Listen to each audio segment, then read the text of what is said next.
Cá, e aqui a gente está falando sobre a história de pessoas que passaram pela 42, de alunos e tal. Eu queria bifurcar aqui e trazer um olhar também que impacta muito, mas a gente fala muito pouco, que é o olhar das pessoas que estão por trás das empresas que apoiam a 42.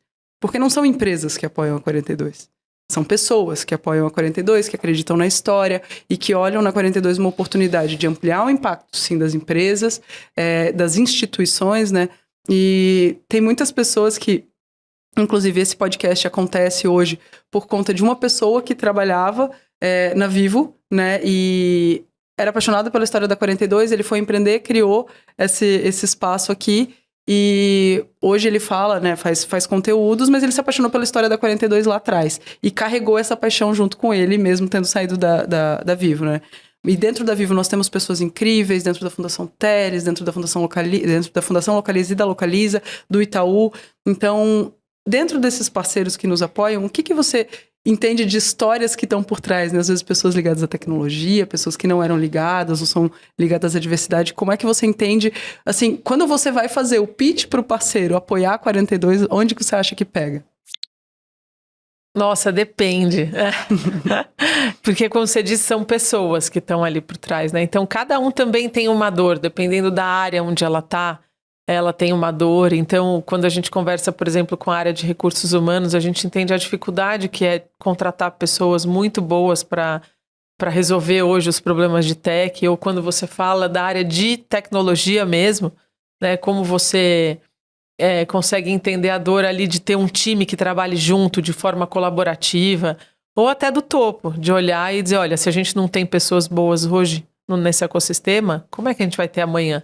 Né? Então, olhar para a 42 como uma construção de um ecossistema e uma organização que vai contribuir para transformar esse ambiente de tech num lugar mais diverso, mais consciente, mais colaborativo, mais criativo.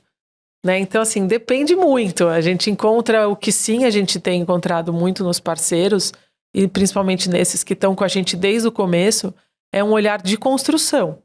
Como é que a gente, daqui, uma visão de longo prazo, que é maravilhoso, que muitas vezes a gente não enxerga aqui no Brasil, se enxerga no resto do mundo, né? Como é que a gente vai daqui 10, 15 anos olhar esse ecossistema e olhar o país? Então a gente tem muitas vezes uma visão mais imediatista e como é que a gente resolve isso hoje, amanhã? Como a gente contrata 200, 2.000? É uma construção e não é só da 42, é de todo um ecossistema de cursos, de bootcamps ou de graduações como nós. Né, para conseguir mudar esse cenário. Então, acho que o lugar do parceiro tem o lugar de responsabilidade social, de impacto, né, de como é que a gente muda a vida de um e tem um impacto coletivo. Então, quando a gente fala de escala, por exemplo, né, a gente vai olhar para uma universidade. Uma universidade muitas vezes faz um processo de seleção no ano, né, seleciona de 30 a 50 pessoas, e essas pessoas ficam 5 anos aprendendo. Na 42 a gente faz 4, 5 processos no ano, consegue selecionar até 300 pessoas e essas pessoas em 2 anos ou na metade disso já estão no mercado. Então a escala é outra, mas ela ainda não é a escala que o Brasil precisa. Então muitas vezes o parceiro questiona e quando a gente devolve, ele entende que é uma mudança individual, que é um impacto coletivo, que sim, a gente está trabalhando para um ecossistema, não está trabalhando para resolver o problema de um, né, e nem preencher vaga, e que o gap ele é muito menor de vaga, mas ele é um gap de colaboração, ele é um gap de potencial humano, ele é um gap de cognição. Então, como a gente olha para as human skills, que tem um gap muito mais profundo, né, do que necessariamente para aquela vaga específica.